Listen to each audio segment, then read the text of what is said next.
Hello guys, welcome back to my channel. আজকে তোমাদের সঙ্গে আমার একটা ডেইলি ব্লগ শেয়ার করব, সেটা আমার মাসির বাড়িতে গিয়ে।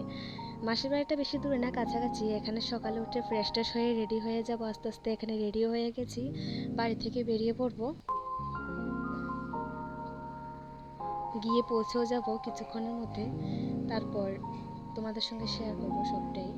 এখানে গিয়ে ওখানে টাইমটা পাস হচ্ছিল না, তাই আমি আর আমার একটা ছোটো মা মিলে চলে গেলাম ছাদে। একটু বসে টসে থেকে টাইমটা পাস করে চলে আসলাম। মাসি ডাকছিল নিচে যে ভাত খাওয়ার জন্য।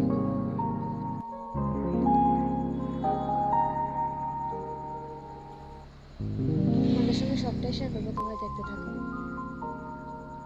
এখানে চলে গেলাম ভাত খাওয়ার জন্য। গিয়ে দেখি এখানে দিদা বসেছে, মাসি দিচ্ছিল। তারপর এখানে দুপুরে যা যা রান্না বান্না হবে সেজন্য কাটাকাটি করে রেখেছিল। এখানে খাওয়া দাওয়া করে বসে একটু রেস্ট নিচ্ছিলাম। যা গরম পড়েছে দুপুরবেলা বলার মতো না। তারপর দুপুরে খাওয়া দাওয়া করতে চলে এসেছি। এখানে ভাজি করেছিল, তারপর এখানে মাছের মাথা রান্না করেছিল, মাছ রান্না করেছিল, টকও রান্না করেছিল। লাস্টে শেয়ার কাছে তো ক্লিপটা, তাই একটু দেরি হয়ে গিয়েছে যে ক্লিপটা দেওয়াতে। তারপর খাওয়া দাওয়া করে আবার চলে গেলাম ছাদে দুপুর বিকালবেলায়। এখানে কি সুন্দর আম ধরেছিল দেখতে পাচ্ছ। এখানে ভিউটা জাস্ট অসম লাগছিল। মোবাইলে ক্যাপচার সেভাবে উঠিনি, কিন্তু সামনাসামনি ভালো লাগছিল বেশি। ফুলগুলি দেখো গাছের থেকে কি ভালো লাগছে।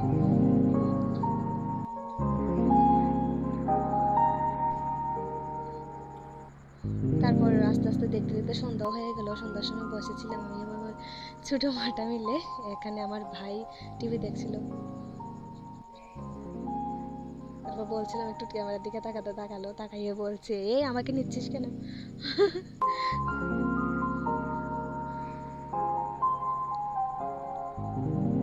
তারপর টাইমটা পাস হচ্ছিল না। এখানে একটু টিভি দেখলাম, তারপর বসেছিলাম, চাটা খেলাম। দিদাও বসে বসে টিভি দেখছিল। একটু পরে কি করবো, টাইমটা পাস হচ্ছিল না, তাই বসে একটু আলতা দিতে বসে গেছি।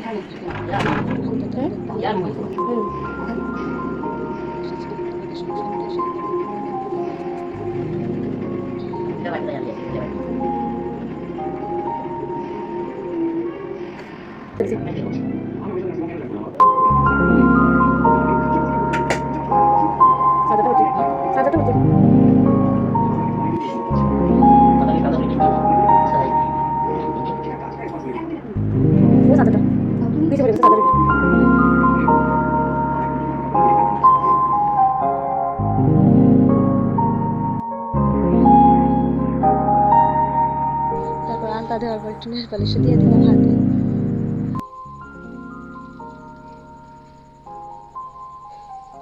এখানে রাত্রে খাওয়া দাওয়া করে নেব বন্ধুরা।